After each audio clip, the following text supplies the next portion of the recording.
Hi, this is John, your host of Dairyland Frights, and welcome to another episode, the paranormal podcast where we talk about the mysterious, the creepy, the eerie, and Christmas. And one of my favorite guests, you know her, you love her. She's one of my favorites, and every time I can get her back on the podcast, I love her to have her back on.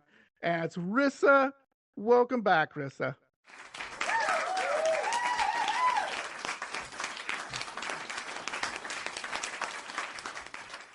Thank you so much, John. It's always a pleasure. And tonight we're talking about another one of my favorite things, the unmerry monsters of Christmas. Yes. So one of the things when we did our live show, again, thank you so much for the people who joined us and questions. We will do hopefully a live show in the future. Tonight we couldn't do one for technical reasons, but whatever. We'll get another one back on. Rissa was like, hey, John, she had a great idea. Why don't we talk about like Christmas traditions and things around here around Christmas time that have to deal with some legends and stuff? And I said, that's why you're brilliant. That's why I have you on the show, because you come up with such brilliant ideas and everything. So we're going to talk about some traditions, some legends maybe you guys haven't heard of, rather than, the same old, put cookies and milk out and blah, blah, blah. I get it. And the reindeer. So Rissa's going to go through them. So take it away, Rissa, however you want to start. Okay, great. So, I think that it's best to start at the very beginning of this story, which is before Santa. It is before we had the holiday we think of as Christmas. Back in when culture was much more agrarian and almost everybody lived and died by the schedule of a farm, by the schedule of like crops and animals. The dark time of year, the winter and the winter solstice especially, were terrifying. They were the scary time of year. That's when you had the shortest day and the longest night, the winter solstice. Now, the winter solstice is still celebrated in some traditions as a holiday, but it is a scientific phenomenon. It's just because that is the time that this part of the world gets the least amount of light and the most amount of dark. Right. And it usually happens between the 19th and the 22nd in the Northern Hemisphere. So the winter solstice was the time of year for monsters. And people were scared because this is the time of year nothing would grow. And the water was ice and there were no resources. There was nothing available. And the tradition of sitting inside and telling stories was very popular. I mean, that is really all there was to do because the workday outside was really short and people would come inside at night and talk. And a lot of these characters from these very old legends come from this dark time, from this long, long night. And it's interesting how the holiday has changed over time, because now in America especially, we think of Christmas as the bright, happy time, the cheerful time of year. But it's not. Historically speaking, it's quite frightening, actually. Once you get back, not even all that far into history, even the Victorians, just over 100 years ago, had some pretty spooky traditions. Yeah. And I mean, even in modern day, we have some traditions that I personally think are scary, like the fruitcake toss. I think that's terrible. Yes. Fruitcake. Yeah. Fruitcake tossing is really frightening to me. The tradition is January 3rd. You take your fruitcake out and you put it in like a trebuchet and you sling it. No, thank you. That sounds like a terrible thing to get hit with. That's deadly. Yeah. Yeah, seriously. You could spend months in the hospital being hit by something like that. I mean, come on, people. Yes, indeed. So these winter solstice stories, these old pieces of history, some of them are pagan and some of them are really kind of just scary stories. And I'm trying to think of a good place to start. Let's start with Krampus, because everybody knows the Krampus. Yeah, everybody knows Krampus. I mean, Krampus has had a number of movies and video games, and he's even got a Funko Pop that you can buy at a Walmart. That you're making, like, if you have a Funko Pop at Walmart, you have arrived at mainstream. I say. Yes, absolutely. I agree.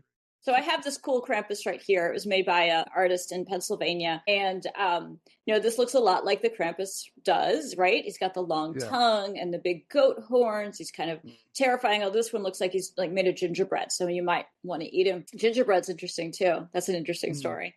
But anyhow, the Krampus is the Christmas demon. And there was a lot of debate among historians about the actual origin of the Krampus. Some people say that he's kind of a fairly modern creature. Others say he's extremely ancient. And the reality is that we can't prove it either way. We just don't know. And I mean, a lot of old things that are passed down by word of mouth, it's almost impossible to pick out their origin because there's no written history about them. Krampus sort of falls into that category. But stories about Krampus definitely date back to the 1700s, if not earlier. And he comes from the German Austria area. And he is a punisher. He would travel with St. Nicholas on the eve of St. Nicholas feast day, which is December 5th, and that's coming right up. And he would punish the bad children. Now, Krampus, who was terrifying to behold, I mean, he had usually 2 sets of horns. The Krampus I showed you here, he only has 1 set of horns, but they always had the long tongue, the cloven hooves, fangs, and terrifying, big creature, huge, covered in fur or hair usually. And he would show up with a basket on his back and birch switches. Now, the more modern Krampus carries a whip, but the traditional Krampus. Oh, I think I have some switches right here. Hang on, let me grab these so I can show your followers here. I got some switches right here. So these are the kind of thing that Krampus would whip your bad children with. The microphone got away from me. This is it right here. We've got. You see how long this is? Jeez. Yeah, I think my mom got hit by my grandma with one of those when she was a little girl. Well, that used to be a more common way to punish children. We don't really go so much for this kind of punishment anymore, but Krampus does. And Krampus is going to arrive on the evening of December 5th in places where his tradition is celebrated. And if your children are really, really bad, he won't just whip them. He'll throw them in his basket and carry them back to hell, where he'll eat them over the course of the year. So, okay. Real bad kids that just don't listen, or they're always getting into trouble, causing mischief. Krampus is here to relieve you of them. So, Rissa, I'm sorry not to interrupt you here, but I'm just curious. So, obviously, parents told their kids this, right? Yes, of course. I mean, that's really above, like, normally you tell your kid, go to bed, or you something, you're not going to get a cookie tomorrow, something, right?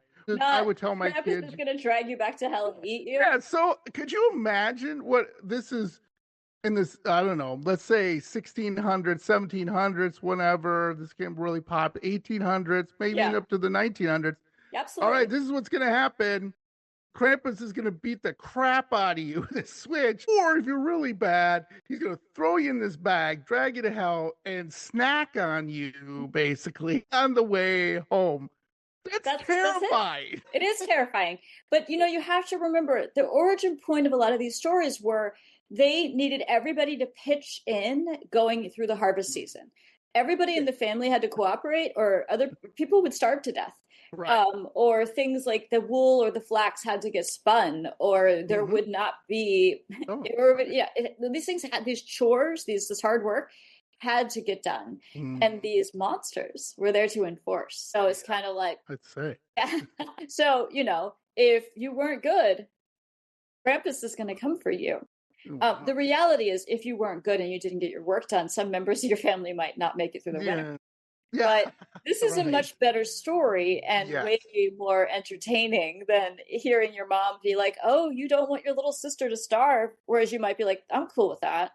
This is the extra kind of push, right? Like, right, exactly. Not only are we going to starve to death, but now you're going to be dragged to hell, and he's going to snack on you, basically. Yep. Yeah, that's okay. I'm chopping the wood now. See, it is a good motivator. And, a lot of these Christmas monsters do come early in December. They don't wait until Christmas. They arrive quite early. Another one that comes quite early is Bel Nickel. So I have a rendition here of Bel Nickel. I'm going to put my switches down, if you'll excuse me. You like those too much, I think. I have them just to give these talks, and the rest of the year they wait quietly in the closet. Just waiting to get out. Switch them. So this is a Bel Nickel doll, and you can see he's a little different than a Krampus because Bel Nickel's actually a man. And this is another tradition that comes from Germany. This is a little newer of a tradition, probably more like the late 1700s-ish.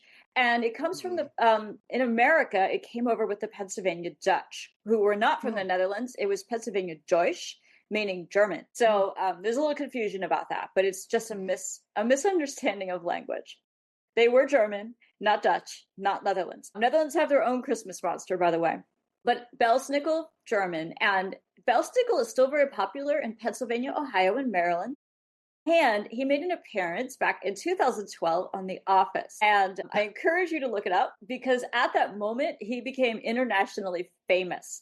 I mean, there were accounts of people as far away as Brazil dressing up as Bel Nickel. So Bel Nickel is a man and he is in like tattered rags and fur, and sometimes he wears a mask and sometimes he doesn't. Now, in some of the very old tellings of Bel Nickel, he actually wore like old ladies' clothing and all these rags and furs. So he has a lot of things going on. He usually has a beard. He's usually old. He's usually extremely cranky, kind of like not a friendly guy.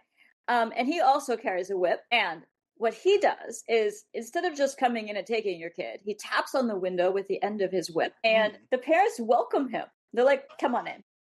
Oh, come on. Like, yeah, like we've been expecting you. We know our kids are bad. Come in. Now, Bel Nickel puts children to a test.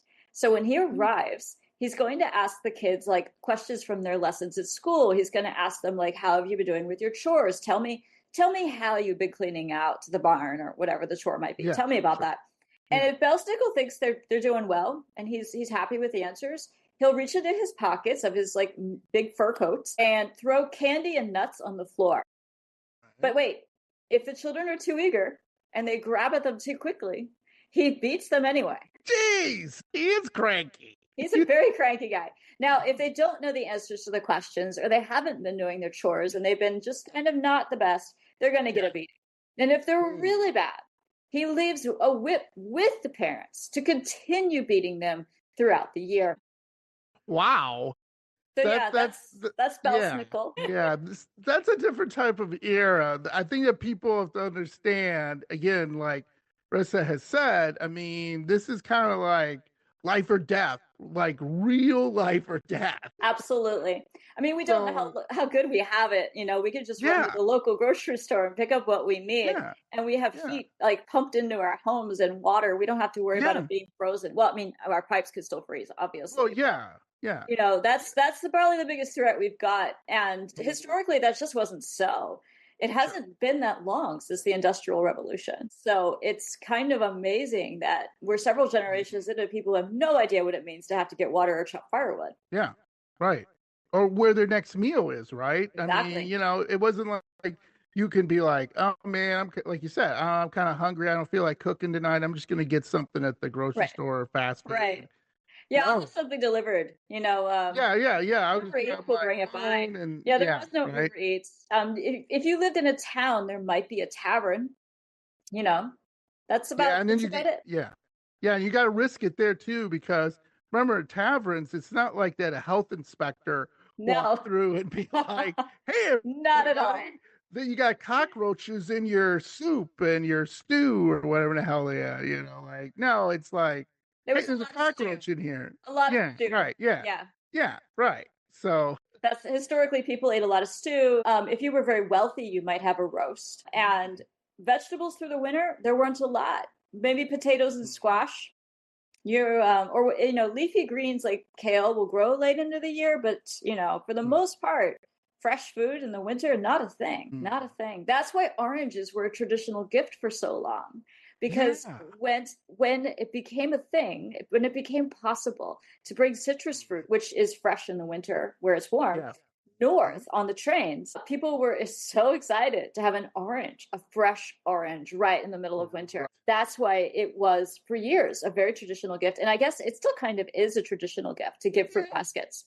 Yeah, right. Just not as much. People in the north were used to eating things like fruitcake, where all the fruit was preserved in a brick hard, dark cake that was literally like a building block. And you're not a fan, are you? They were very traditional for so long because they would keep forever. You're going to actually love this, John. They found one on a boat in the Arctic Ocean. It had been sitting for 140 years. And it was still good because it had been preserved with honey and rum. And honey and rum will keep something good forever.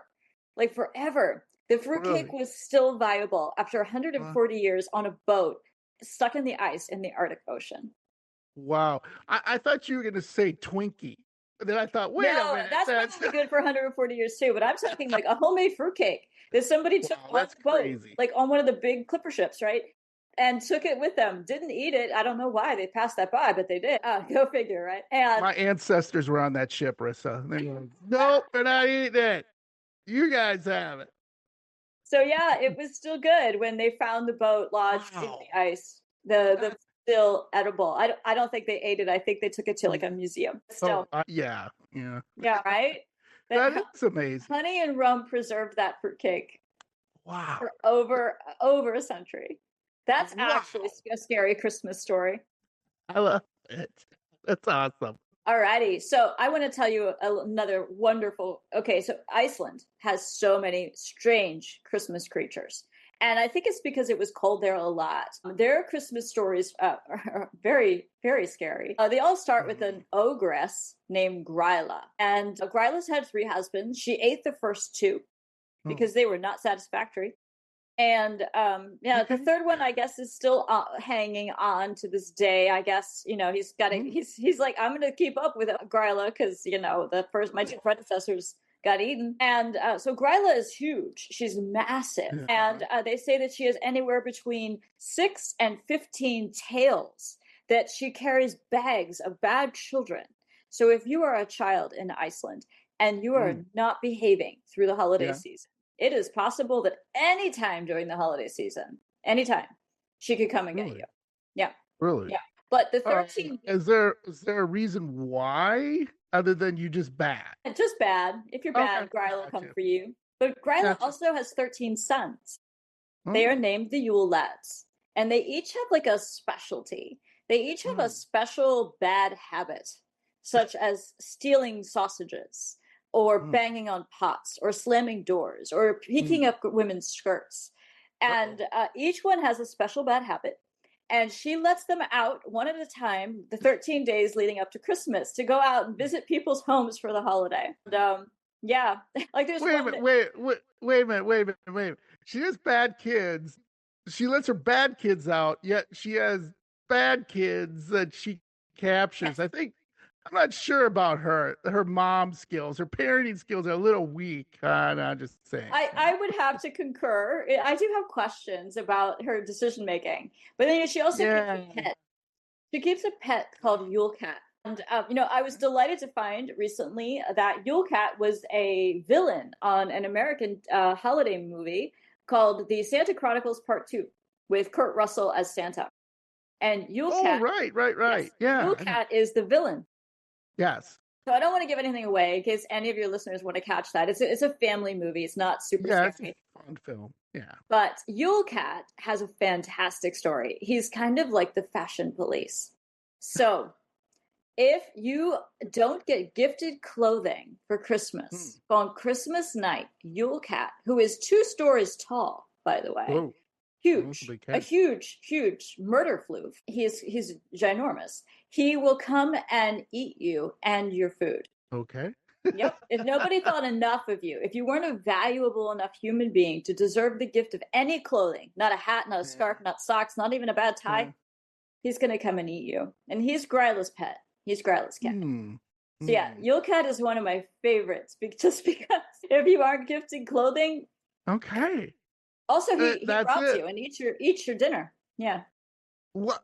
Wow. Add insult to injury. Come on, what's going on here? I thought you were going to say, Rissa, that he comes in and he like judges your clothing, like people judge people's clothing on like red carpets, be like, ooh, that dress. Oh, maybe he does that too. I don't know, but he, if nobody thought enough of you to give you clothing, your history.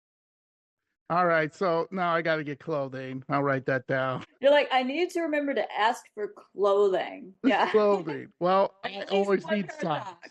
Yeah. There we go. We're set. But no, he's just a giant murder floof and super spooky. In like some of the drawings and the songs that are still part of the Icelandic holiday tradition, the renderings of Yule Cat, or Jola, as they call him, are so scary. Like they call him the Christmas cat. Like the Christmas cat could come for you. you know? Wow. But Yeah, yeah, that's always amazing to me of places like that. And like you said, there you got to live on through tradition and stories and stuff like that. There were no cell phones, people, like we've said a million times. There was a so you had to use your imagination. And I think right. this imagination of those two characters is again shows what imagination can be if you just sit down and think about it and then just carry on that tradition is just I love it. I love that history. It's just wonderful that people can think of things like this. And But Christmas is not the same old, right? right. Well, this Christmas isn't the same anywhere. Well, I that's mean, true. even in different parts of the United States, we celebrate differently. Like foodways are different and decorating traditions are different. And, in other parts of the world, when they celebrate their winter holidays, it's just not the same as what we do. And Yeah. there are places where it's simply not cheerful, like we have it here. So, Yeah, that's wonderful. I have a question. Maybe you're gonna get to this. You probably are. Isn't there a story like an elf that on Christmas or something, like he if you don't gift him, he like lives in your barn the and won't Nissy, leave. Pardon me? the Nissy. Yeah. Oh, there we go. Okay. Yeah. Well, first, I was going to go with the judging comment you made. Let's come back to Okay. the Nissy because Okay. you said, Sure. does the Yule Cat judge you? Yes. Well, no, but the Yule Mhm. Goat does come to judge you. So Uh-huh. there is a story of a Yule Goat. Now, there are lots of Yule Goat stories, there are lots of variations. Some Yule Goats get burned. And now this Yule Goat comes and judges you. And he has a whole back full of gifts, but he's not going to share them with just anybody. He shows up at your house and judges your decor and your home in general. And if he finds that you're okay and he thinks that you've Okay. done a good job decorating, your tree looks nice, he might leave some gifts behind for you and your family. But Okay. if he thinks that you've done a kind of a shoddy job, you kind of half-assed Christmas, Yeah, yeah. he's going to start headbutting everything. He's going to knock Oh, down your door. He's going to damage your home. He might knock down your Christmas tree, oh, destroy shit, basically. So, oh Yule Goat, boy, I'm in big trouble. Now I gotta Yule get Goat will come to judge you. socks. Yeah, Yeah, I we're got going to get we sucks. I have work to I love do. the story of the judgy Yule Goat. I mean, I love that. if you've ever been around a real goat, they do feel kind of judgy. Like They do. they feel like they are kind of judging. They do. We have a little near my house. It's like a little petting farm and stuff like that. And those goats, they just kind of look at you like, really? Ian? Come on. Oh yeah, they're probably judging you. They're like sitting Oh, there going like, absolutely. if I could get out of here, I would knock down his Christmas tree. Yeah, yeah. Well, hopefully they don't. They're just right down the road from me, Rissa. They literally could be in there like 10 minutes. Oh, but you asked about the Nissies. So Yeah. yes. So they look kind of like gnomes. They're kind of Yeah. cute and they're generally really helpful. They're generally good. This story Okay. comes from, I think, Sweden. So the Nissi are kind all year long. They help look after your farm. They help take care of Oh. the animals. They're actually really good at taking care of animals. However, if you disrespect them ever, they might turn around and disrespect you right back. And when they disrespect you, though, they might do something like burn down your farm. Whoa. Yeah. So apparently they hate it when people don't urinate in the proper place, and they don't like that. And they Right. also demand that on Christmas Eve, you give them porridge with a little bit of butter in it. Very specific. It's very specific. Okay. And you don't want to mess this up because if you do, they're going to take their revenge on you, and because they're going to assume you're ungrateful and disrespectful. And that you didn't appreciate all of their hard work and care for the year. So they might even be so vengeful as to kill all your animals. What? Yeah. Man, they're burning down my barn. Now they're killing my animals. You got to show respect to them. Man, Yeah, yeah. and they look like gnomes. I have one here in my bag. Hang on. Okay, great. Awesome. And they look like gnomes. They always have a red hat, and they Okay. always have a red hat and a white beard. Now, the one that I purchased seems to be wearing a gray hat, but like a gnome, like I said, like Yeah. this. So I have a question about the porridge and the butter. Yeah. Uh, You want to make sure you get it right. So you're. yeah. So you said get it right. So, like, here's my problem. Okay, I make it. I put it out there. Well, it's cold outside, so it's gonna get cold, and then they're It gonna is. burn down my barn and kill my animals because I can't. What am I supposed to do? Put a microwave out for them? I don't. What do we do? Well, the Nissi, they aren't invisible. You could see when they Oh, come and go. So oh, you would just put it out when they were around and that they could gotcha, enjoy their hot porridge with their gotcha, pat of butter in it. So gotcha. Do they need real butter or can I use margarine? That's what I want to know. that's a really good question. What you thinking? I guess it depends on how modern your particular Nissi is. I fielded a really interesting question once about the Christmas vampires. I could share that story next. And one Yeah, of the things absolutely. they really like is sausages. And I had a young lady in my Mm. audience. I was giving this talk at a museum, and Yeah. she says, "Well, could I give them vegetarian sausages?" And I was like, "You could try. I don't know. I've never tried it. I've never Yeah, left out vegetarian sausages for yeah, the holiday yeah, vampires. I mean, yeah. report back, you know?" Yeah, please, Same with the please. margarine. Try it and Yeah, let me know what they think. yeah. And if she comes back with some marks on her neck, well, maybe that. All right, that didn't work. Okay, we Yeah. learned. Don't use the vegetarian stuff. Okay, gotcha. Yeah, I honestly don't know. I mean, some of these stories are really very, very old and they predate modern things like vegetarian Right. sausages and margarine. And I just don't know. Yeah, right, right. So let me ask you this, though, not to get too much in the weeds, but I do this sometimes. So, like butter back in the back, let's say 1600, 1700, Yep. wasn't that typically for more, I shouldn't say wealthy people, but Yes. people who are a It little was a high more, dollar item. yeah. Yes. So it It was wasn't like, valuable. yeah. So people get I come from farmers, okay? On my mom's side of the family, all farmers, Rissa, all farmers. And my mom remembers churning butter. That's how old she was, and she's passed. But she remembers doing that. But I said to my mom, I said, "So you have butter?" She goes, "Well, no, we would sell it. And if there was any left over, yeah, sure, we would have it. But most of it we sold because we had to make money." Right. So I'm guessing that was probably similar. People have the idea of like, oh, I'm churning butter. Now I got like 20 sticks of butter I'm sticking, and where do you refrigerate it, right? Yeah. Absolutely. Absolutely.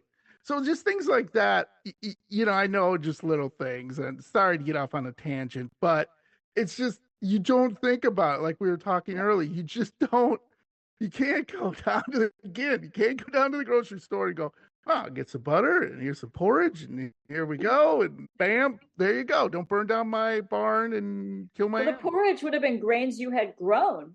Oh, And that's true. That's true. yeah, you would have grown those grains and then you would have churned that butter.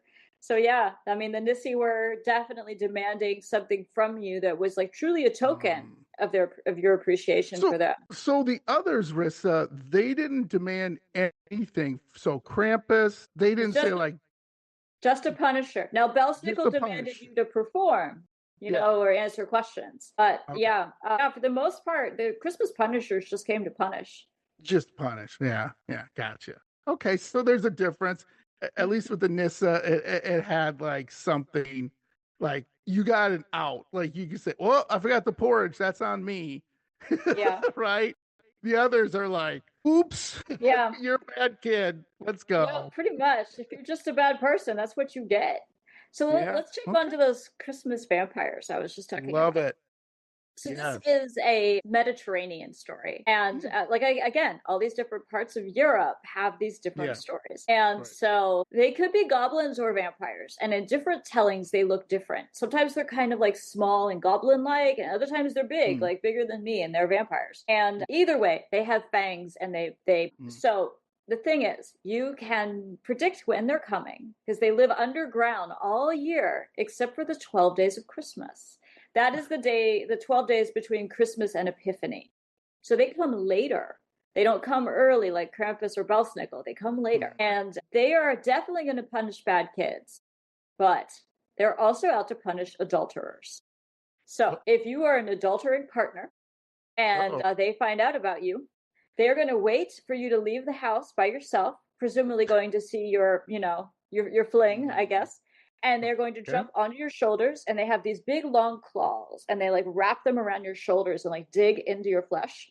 And they make you run all night long until the sun rises. And you are through the cold, through the weather, like basically to a point of like exhaustion and exposure. So that's how they punish. But they also can be prevented by putting sausages outside. Apparently, they're called the calicantaros. The calicantaros have a real weak spot for sausages. Okay. So leave sausages out, they'll just sit outside and eat them, and they won't bother you. Okay. They also can be befuddled. This is part of a vampire story as well, by a colander. So if you leave a colander outside, like the kind you would drain pasta or spaghetti in, yep. They'll just sit outside and count the holes. Now you better have one with a lot of holes, because otherwise they're going to get through it quick and come inside. But and then the final way you can prevent that, they can also come down your chimney, much like Santa. They can enter that way as well. The only way to prevent them from coming down your chimney is to burn stinky shoes in your chimney for the whole 12 days of Christmas. Night and day, you got to keep that fire going, and it's got to smell terrible. Otherwise, they'll just come right on in through the chimney. Well, I have a son who's stinky. So we are set, Rissa. I got it. You're like, I got this one. I got it. I got the sausages, I got the colander, and the stinky shoes. I'm set. I'm out of here.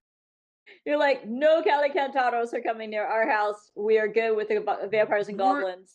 I'm more worried about Krampus and the other ogres and everybody else attacking me. Yeah, Yule Cat. You got to look out for the him. Yule Cat. I'm definitely worried about, and the goats for Krampus. Yeah. I mean, You're worried about that goat coming to judge you? Yes, I really am. I'm going to be looking out my window tonight looking for that goat. You're like, there he is. Like, there I don't have the lights up yet. Wait a second. Yeah. Which is true. We only have some of them up. So, come on, give me another weekend, will you? Well, let's go down now that we're in the Mediterranean. Let's head over to Spain. And this is a story, John, I think you're going to find hilarious. All right. This is the story of the Tio de Nadal. And it is known as the Christmas log or the Christmas pooper. I have a stuffed one here. And here's the story. So families get a log, a piece of wood, and they put a happy face on it, and usually like either a red bow tie or a red hat. And they sit it in their fireplace or in their home somewhere. And every single day, the children of the family offer it food. And like at the end of, like, say, dinner, you put a plate down for the Tio. And at the end of the month, around December 24th, you cover it with a blanket and you start to beat it and sing songs to it. Like, you beat it with sticks and you sing very specific songs. And it will start to poop out gifts and candy for the children in this tradition. I'm not making this up. I'm not making this up. This is real. I don't think I could have made this up. You can't. It's too great. So yes, it is the Tio de Nadal, and it is the Christmas pooper of Spain. And I'm going to Spain for Christmas now. Right? I want to beat a piece of wood till it poops out candy. Yeah, who doesn't? So yeah, it is a very fun and very odd tradition. And literally, like I said, I encourage you to Google it because I did not make this up. This is a real thing. And you'll find tons of pictures of different logs and different toys and things like that are the Christmas poopers. And one of the traditional candies that it poops out are little brown nougat wads. Yep. So that's a traditional candy that the Tio de Nadal will, excrete for the children. So, like a baby Ruth, right? Kind of like a baby just Ruth. like that, yes. Okay, There we go. So yeah, it's an imaginative tradition, and the thing is, the historians aren't sure where it came from. They don't know exactly how this started. Yeah, right. Yeah. How would you even? Yeah, even following it, I'm like, like somebody's. I don't even know where to start at it. Just sitting there thinking, like, thank God I finished chopping all that wood. I'm gonna bring one of them in and yeah. Absolutely. Make a Tio de Nadal, put a little cute face on it and a bow tie. Yeah, I'm doing it tonight. After the goat leaves me alone. I wonder how the goat would feel about it. I mean, right? Yeah, we'll have to figure it out with the goat. Yeah. So that is awesome. Well, that's what I love about you, Rissa. Bringing these things. I've never heard of that. And that is just unbelievable. Let me ask you this. What else do you have? Because I have some questions here of maybe you can answer them for me. Well, the last story I've got to share is the Mari. Okay. So I do have my trusty horse skull here. Nice. And this is a 3D printed horse skull because I don't have a real one. But The Marilude is a rhyming horse skeleton that comes singing to your door. Okay. Did you catch all that? Yeah, I So, did. I'm still trying to get over the poopy log thing, so I'm with you. So Marilude is a Welsh custom, and she's part of the traditional wassail. Now, when I say wassail, most of your listeners probably think I'm talking about a delicious spiced wine punch. Now, that is only part of the story of the wassail. The wassail was originally an activity, kind of like a forerunner of caroling. And a whole group of people, usually adults, would dress up and learn some songs, and they would go door to door singing and making merry, but they were always with this Marilude character. Now, Marilude is Marilwyd, and it is Welsh. I'm probably saying it a little wrong, but she rhymed. And whoever played this character had to be really quick-witted. Because you would knock on somebody's door, hello, and there's a horse skeleton when they enter, and the horse skeleton is going to challenge them to a battle of rhymes. I'm not making this up. I know it sounds crazy. It sounds like something you've never heard of. So the horse skeleton is going to challenge you to a battle of rhymes, and you're not going to say no, because to have been chosen by the Marilude is a great honor. It's lucky to have her show up at your home. It means you're probably going to have a great year ahead. Now, if you lose the battle of rhymes, you have to invite Mari and all the other wassailers into your house and give them food and wine. But if you win, you the homeowner win, she'll move on to the next house. But this is a very old and complicated tradition. And earlier this year I wrote a rhyme because I was just like, I'm going to try to see what it'd be like to be a Marilude. It's really hard. Rhyming. Oh, I bet. Rhyming is really hard. Yeah. Right. Yeah. And I couldn't imagine doing it while dressed up as a horse. But they decorate the horse skull with like ribbons and bows and holly, and they usually put Christmas balls in the eye sockets. It is quite an eerie thing to behold, because then she's usually dressed in like a cloak and a sheet as well. So it's like it's very ghostly when you see a Marilude walking down the street. This is another one of those things I definitely encourage both you and your listeners to Google and look up what a Marilude is, because she is my favorite. She is my favorite of all the Christmas creatures because she's so very strange and very unusual to look at. I did get to meet someone last year, a woman who does this. Cool. She could not only rhyme, she could sing and rhyme at the same time.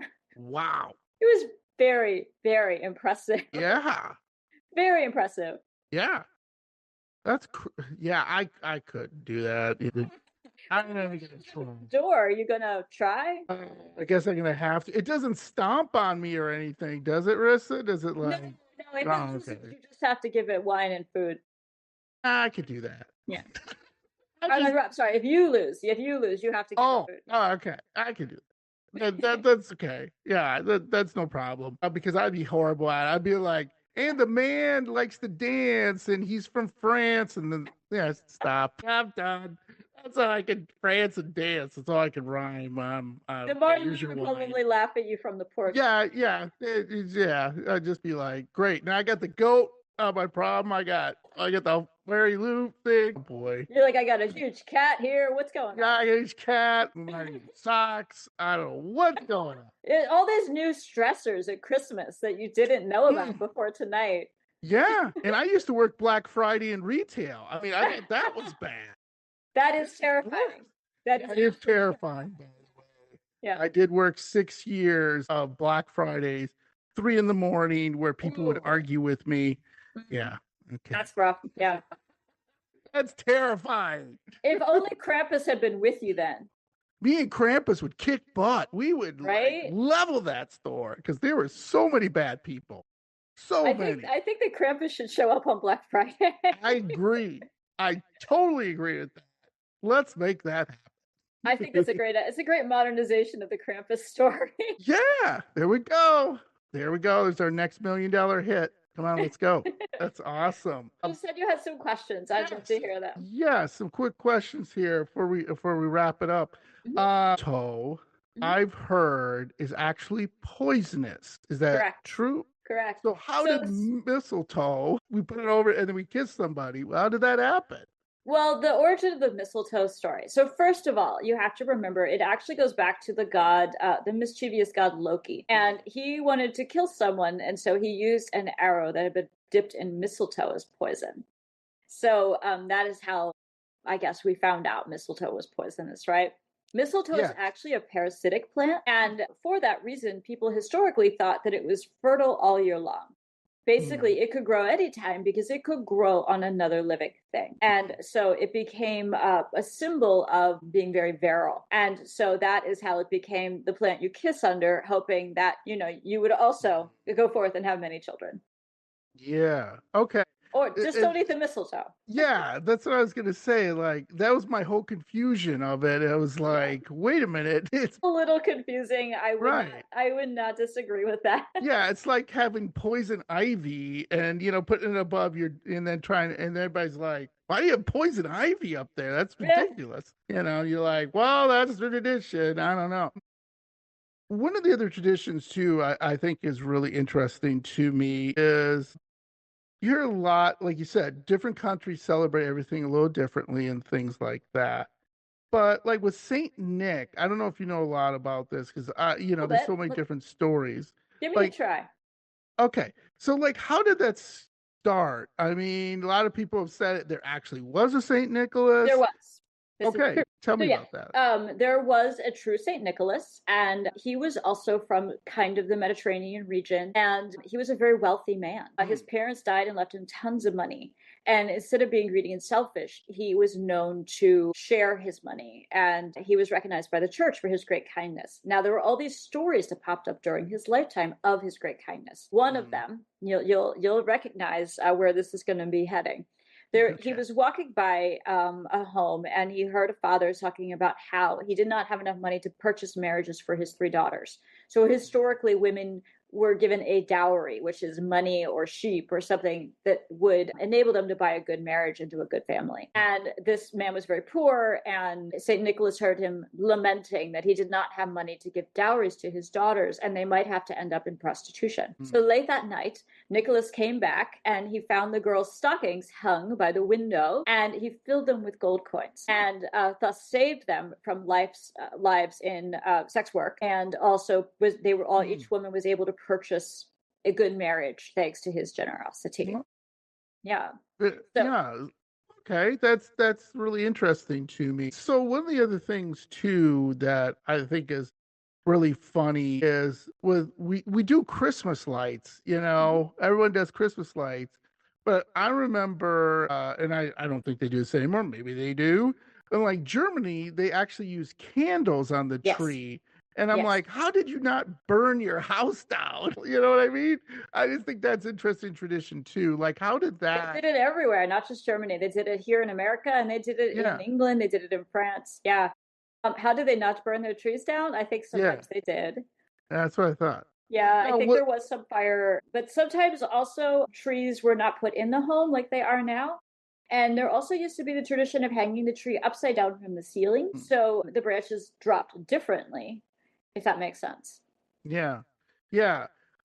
Because I always thought it would tie together, and I'm wrong, obviously, is the light would do something to Krampus, but that does Krampus could just like doesn't matter. He's coming in and it's Krampus can show up during the day as well. It doesn't have to be yeah. the night December 5th. He can come during the day too. Yeah.